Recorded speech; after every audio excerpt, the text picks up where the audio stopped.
Donald and Douglas are twins and had arrived from Scotland to help the Fat Controller, but only one engine had been expected. The twins meant well, but did cause confusion.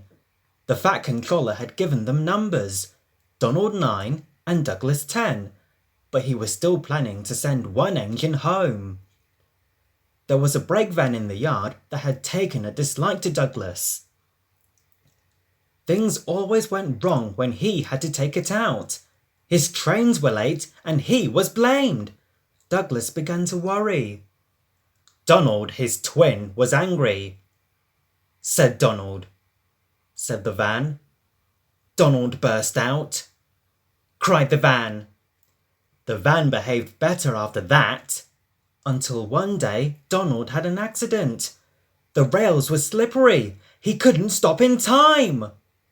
The Fat Controller was most annoyed. Said Donald. The Fat Controller was right. James grumbled dreadfully. Said Douglas. Said James. He didn't like to be reminded of his own accident. Said Douglas. James didn't say. He slouched sulkily away. Sniggered the spiteful brake van. Giggled the trucks to each other. James did his best, but he was exhausted when they reached Edward Station. Luckily, Douglas was there. Panted James. Said Douglas. Slowly but surely, the snorting engines forced the trucks up the hill. But James was losing steam. Shouted Douglas. The guard was anxious. The van was in pieces.